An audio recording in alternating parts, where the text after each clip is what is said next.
Dear students, Assalamu alaikum. Today is 23rd June 2020, Tuesday, and I am your English teacher going to deliver a visual lecture for the reading translation of unit number 9, as well as we will do comprehension number 1 from grammar and composition. My lecture is for 9th P1, N1, boys and girls. Dear students, hope you are fine. If you have any problem and queries about the previous lectures, you may ask. As you know students, we have started our summer vacation homework from the textbook as well as grammar and composition and completed the reading translation of paragraph number 1 to 3. Today we will start paragraph number 4 from unit number 9, all is not lost, सब कुछ रायगा नहीं गया.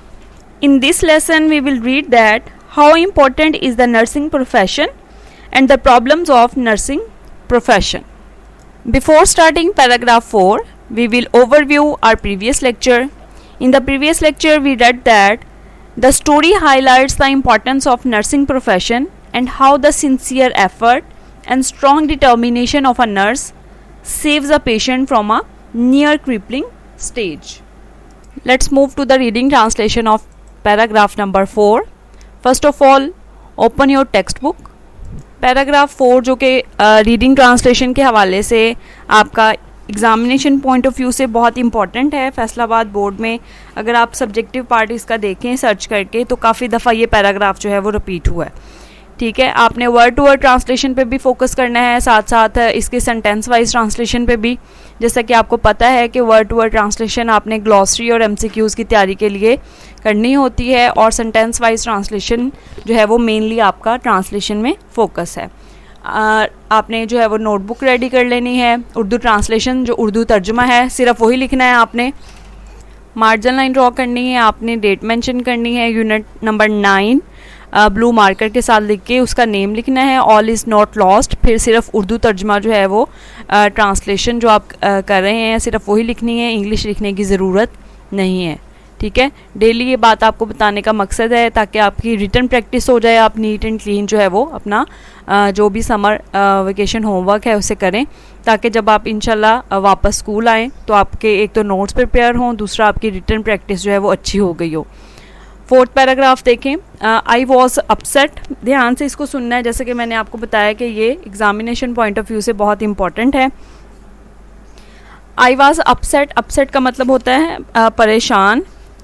ठीक है, I was upset, मैं परेशान थी. जैसा कि हमने देखा था कि पिछले पैराग्राफ्स में कि एक पेशेंट जो कि बहुत ज़्यादा उसके स्पाइनल और हेड इंजरीज़ हैं और उस पर जो है वो सेपरेटली काम करना चाह रही है नर्स. ठीक है, उसको उसके साथ बहुत ज़्यादा हमदर्दी महसूस हो रही है, लेकिन डॉक्टर्स की तरफ से जो उसके सीनियर डॉक्टर्स हैं उसकी तरफ से जो है वो कोई रिस्पॉन्स जो है वो प्रॉपर नहीं मिल रहा, बल्कि उनको लगता है कि शायद अब वो कभी भी रिकवर ना कर पाए. इस सारी सिचुएशन को देखते हुए नेक्स्ट जो है वो अब आप पैराग्राफ्स को देखेंगे. नर्स जो है वो यहाँ पे क्या कह रही है कि आई वाज अपसेट, मैं परेशान थी. द एडवाइस, नसीहत, टू लीव, छोड़ने की, द पेशेंट, मरीज़ा को, अनअटेंडेड, बगैर देखभाल के. Did not seem right, right दुरुस्त या सही, डिड नॉट सीम दिखाई देती थी. The advice to leave the patient unattended did not seem right, मरीज़ा को बगैर देखभाल के छोड़ने की नसीहत दुरुस्त दिखाई नहीं देती थी. I knew that she had suffered from major neural damage. Major neural damage का मतलब है कि बहुत ज़्यादा एसाबी नुकसान या एसाब जो है वो बुरी तरह से मुतासिर हुए थे. आई न्यू, मैं जानती थी. That she had suffered from major neural damage, मैं जानती थी कि उसके एसाब बुरी तरह मुतासिर हुए थे या उसके एसाब को बहुत ज़्यादा नुकसान हुआ था. But she needed to be given a chance, लेकिन उसे एक मौका मिलना चाहिए था. नीडिड टू बी गिवन, उसे देना चाहिए था, उसे मिलना चाहिए था. अ चांस, एक मौका. I knew that she had suffered from major neural damage, but she needed to be given a chance. मैं जानती थी कि उसके एसाब बुरी तरह मुतासिर हुए थे, लेकिन उसे एक मौका मिलना चाहिए था. An inner voice, एक अंदरूनी आवाज़ या एक आवाज़. Somewhere within me spoke, मेरे अंदर से कहीं बोलती थी. Try once for her, इसके लिए एक बार और कोशिश करो. An inner voice somewhere within me spoke, try once for her. अंदर कहीं से आवाज़ मुझे आई कि इसके लिए एक और कोशिश करो. अगेन इसकी जो है वो ट्रांसलेशन देख लें sentence wise. I was upset, मैं परेशान थी. The advice to leave the patient unattended did not seem right. मरीज़ा को बगैर देखभाल के छोड़ने की नसीहत दुरुस्त या सही दिखाई ना देती थी. I knew that she had suffered from major neural damage but she needed to be given a chance. मैं जानती थी कि उसके असाब बुरी तरह मुतासिर हुए थे, ताहम उसे एक मौका मिलना चाहिए था. An inner voice somewhere with in me spoke, मुझे अंदर कहीं से आवाज़ आई, ट्राई वंस फॉर हर, इसके लिए एक और कोशिश करो. उसके बाद देखें paragraph number 5. I went to the senior nurse and told her that I wanted to help this patient and work with her more closely.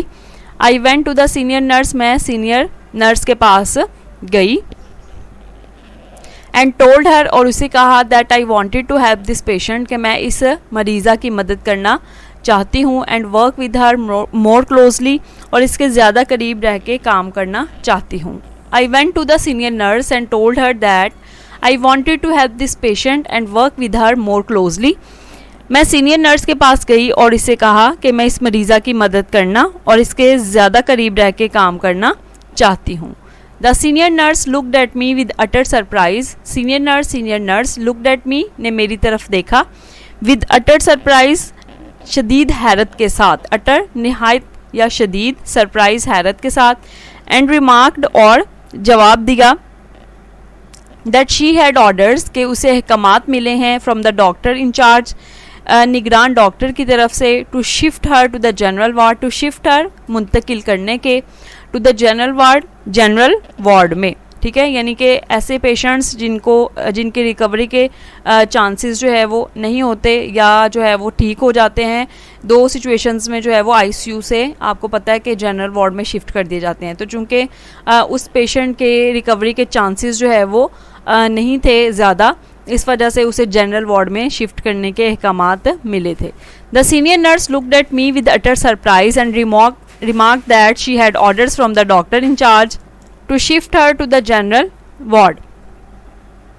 Senior nurse ने मुझे निहायत या शदीद हैरत से देखा और कहा कि उसे निगरान डॉक्टर की तरफ से ये अहकामात मिले हैं कि इसे जनरल वार्ड में मुंतकिल कर दिया जाए.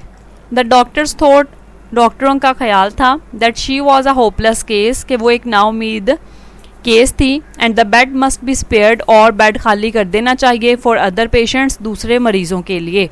The doctors thought that she was a hopeless case and the bed must be spared for the other patients. डॉक्टरों का ख्याल था कि वो एक नाउमीद केस थी और बिस्तर दूसरे मरीज़ों के लिए खाली कर देना चाहिए. अगेन इस स्लाइड की जो है वो रीडिंग ट्रांसलेशन देख लें आप. सेंटेंस वाइज ट्रांसलेट कर रही हूँ. I went to the senior nurse and told her that I wanted to help this patient and work with her more closely. मैं सीनियर नर्स के पास गई और इसे कहा कि मैं इस मरीज़ा की मदद करना और इसके ज़्यादा करीब रह के काम करना चाहती हूँ. The senior nurse looked at me with utter surprise and remark that she had orders from the doctor in charge to shift her to the general ward. Senior nurse ने मुझे शदीद हैरत से देखा और कहा कि उसे निगरान डॉक्टर की तरफ से अहकामात मिले हैं कि इसे जनरल वार्ड में मुंतकिल कर दिया जाए. The doctors thought that she was a hopeless case and the bed must be spared for the other patients.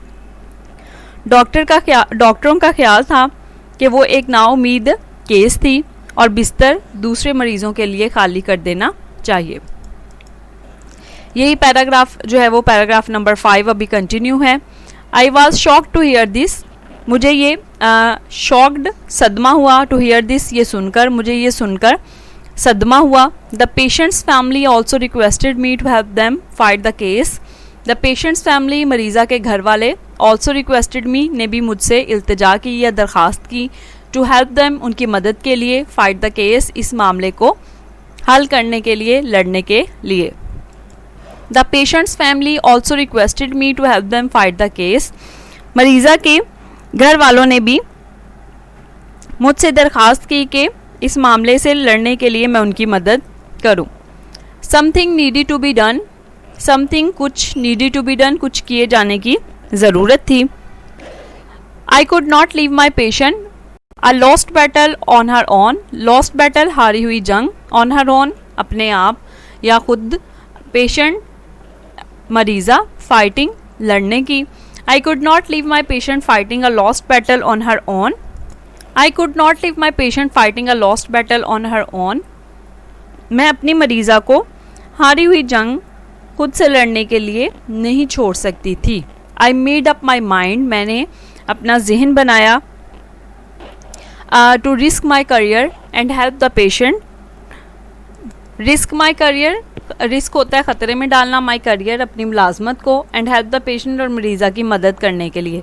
Made up mind का मतलब जो है वो जहन बनाना या जो है वो तैयार होना, जहनी तौर पर भी कह सकते हैं हम, या फैसला करना भी कह सकते हैं। I made up my mind to risk my career and help the patient, मैंने फ़ैसला किया कि मैं अपनी मुलाजमत को ख़तरे में डालूंगी और मरीज़ा की मदद करूंगी। I requested the senior doctors to allow me attend this young helpless patient. I requested the senior nurse. मैंने सीनियर डॉक्टरों से दरख्वास्त की to allow कि वो मुझे इजाज़त दें attend this young helpless patient, young नौजवान, helpless बेबस, patient मरीज़ा को, attend देखभाल के लिए।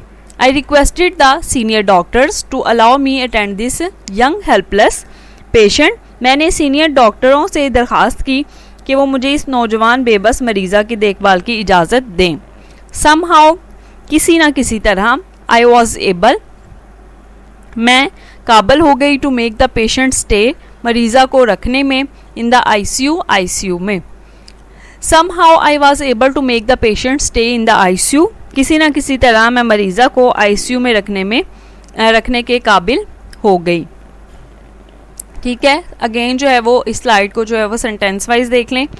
आई was shock to hear this, मुझे ये सुनकर सदमा हुआ।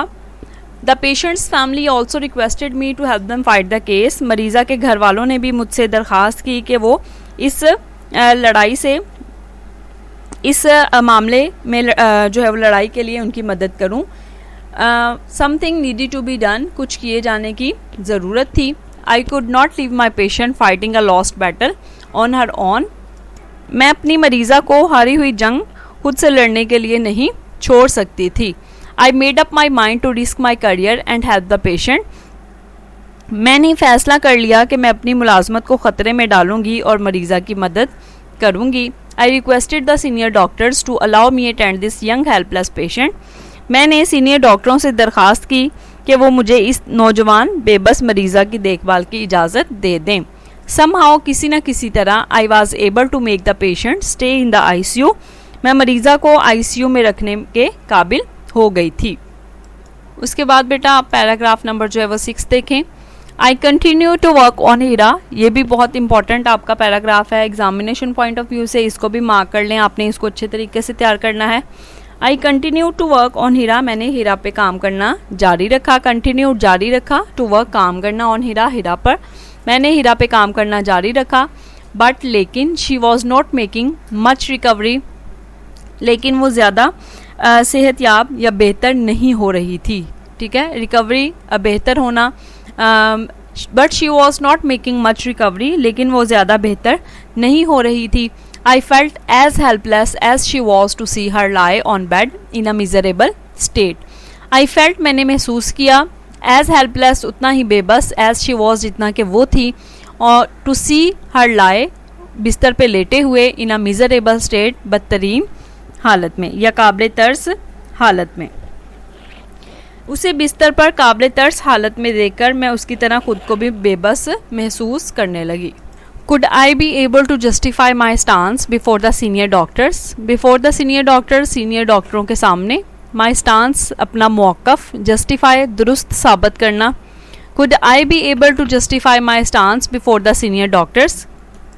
क्या मैं सीनियर डॉक्टरों के सामने अपने मौक़िफ़ को दुरुस्त साबित कर सकूँगी?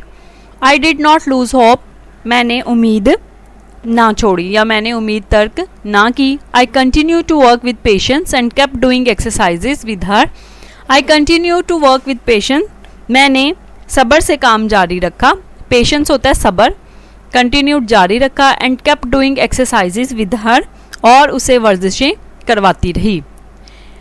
आई continue to work with patience and kept doing exercises with her. मैंने सब्र से काम जारी रखा और उसे वर्जिशें करवाती रही। Gradually, Aahista Aahista, I could see her making a slight recovery. Slight recovery मामूली सा बेहतर होना, ठीक है। Aahista Aahista, I could see her making a slight recovery, मैं इसे बतदरीज या आहिस्ता आहिस्ता मामूली सा बेहतर होते देख सकती थी। मैं उसे आहिस्ता आहिस्ता मामूली सा बेहतर होते देख सकती थी। वन डे, एक दिन, I was thrilled to see, thrilled हैरान रह जाना, बहुत ज़्यादा शॉक्ड होना किसी बात पे, टू सी ये देखकर, she lifted her little finger, lifted उठाना, लिटल फिंगर छोटी उंगली। One day I was thrilled to see, she lifted her, एक दिन मैं ये देखकर हैरान रह गई कि उसने अपनी छोटी उंगली उठाई। ऑल वाज नॉट लॉस्ट, तमाम कोशिशें रायगा नहीं गई थी, ठीक है, ये सब कुछ ख़त्म नहीं हुआ था। अगेन जो है वो इसकी ट्रांसलेशन देख लें sentence wise. I continue to work on Heera but she was not making much recovery. मैंने हीरा पर काम जारी रखा, but she was not making much recovery, लेकिन वो ज़्यादा बेहतर नहीं हो रही थी। I felt as helpless as she was to see her lie on bed in a miserable state. उसे बिस्तर पर काबिल तरस हालत में देखकर मैं उसकी तरह खुद को भी बेबस महसूस करने लगी। Could I be able to justify my stance before the senior doctors, क्या मैं सीनियर डॉक्टरों के सामने अपने मौक़िफ़ को दुरुस्त साबित कर सकूंगी। I did not lose hope, मैंने उम्मीद ना छोड़ी। I continue to work with patience and kept doing exercises with her, मैंने काम सब्र से जारी रखा और उसे वर्जिशें करवाती रही। Gradually I could see her making a slight recovery, मैं उसे आहिस्ता आहिस्ता मामूली सा बेहतर होते देख सकती थी। वन डे, एक दिन, I was thrilled to see she lifted her, one day I was thrilled to see she lifted her a little finger, एक दिन मैं ये देख के हैरान रह गई कि उसने अपनी छोटी उंगली उठाई। ऑल वाज नॉट लॉस, सब कुछ रायगा नहीं गया था या सब कुछ ख़त्म नहीं हुआ था। I was sent on a 3 months training course to Karachi. I was sent, मुझे भेज दिया गया, on a 3 months training course, 3 माह के तरबियती कोर्स पर, टू कराची, मुझे 3 माह के तरबियती कोर्स पर कराची भेज दिया गया। I made all possible attempts to leave my patient in good hands. I made all possible attempts, मैंने जो है वो हर मुमकिन कोशिश की, टू लीव माई पेशेंट, अपने मरीज़ा को छोड़ने की, इन गुड हैंड्स, अच्छे हाथों में, मैंने अपनी मरीज़ा को अच्छे हाथों में छोड़ने की हर मुमकिन कोशिश की। I return after 3 months to see my patient's bed taken up by another. I return, मैं वापस लौटी या वापस आई, आफ्टर 3 months, 3 माह के बाद, मैं 3 माह के बाद वापस आई। To see my patient's bed taken by another, तो अपनी मरीज़ा के बिस्तर पर किसी और को देखा। My feet froze to the ground, मेरे कदम ज़मीन पर जम गए। I did not have the courage to ask, मुझे ये पूछने का हौसला ना हुआ, वट हैपन, के क्या हुआ। ठीक है, ये रीडिंग ट्रांसलेशन थी। पैराग्राफ नंबर 7 तक आपने अच्छी तरह से इसको जो है वो प्रिपेयर करना है। इसके वर्ड्स के जो मीनिंग आपने लिखे हैं उनको तैयार कर लेना है आपने स्पेलिंग MCQs और सिनोनिम MCQs की तैयारी के लिए। ठीक है, उसके साथ साथ आपने जो सेंटेंस वाइज ट्रांसलेशन लिखी है उसको आपने बहुत अच्छे तरीके से तैयार करना है। ये बहुत इंपॉर्टेंट पैसेजेस थे, इनमें 2-3 जो है वो अक्सर जो है वो आपके पेपर में आ जाया करते हैं। इसके साथ साथ हम ग्रामर एंड कंपोजिशन से जो है वो एक्सरसाइजेस कर रहे थे कंप्रीहेंशन पैसेजेस की, जो कि सॉल्व्ड कंप्लीट हो चुकी थी कल। आज हमने जो है वो कंप्रीहेंशन पैसेज नंबर 1 अनसॉल्व्ड जो है वो करना है। इसको आपने रिवाइज़ कर लेना है प्रॉपरली। रिवाइज़ करने का तरीका जो है वो आपको पता है। डायरी आपने बेटा अपनी डायरी में नोट डाउन कर लेनी है। यूनिट नंबर 9 की रीडिंग ट्रांसलेशन हमने की है, जिसको आपने तैयार करना है और लिखना है। ग्रामर का जो काम है कंप्रीहेंशन पैसेज नंबर 1 उसको प्रॉपरली रिवाइज़ करना है। Thank you so much students. If you have any problem in queries about the previous lectures you may ask in comments. Allah ताला आप सबको अपनी हिफ्ज़ व अमान में रखे। इसके साथ साथ बेटा आप लोग जो है वो अपनी केयर किया करें, जो है वो घरों से बिल्कुल भी अब बाहर ना निकला करें, क्योंकि आपको पता है कि अब जो है वो जो ये वबा है कोरोना वायरस बहुत ज़्यादा फैल गई है। अपनी बहुत ज़्यादा एहतियात करें, केयर करें घरों में रह के, और टीचर्स को भी जो है वो अपनी दुआ में याद रखें।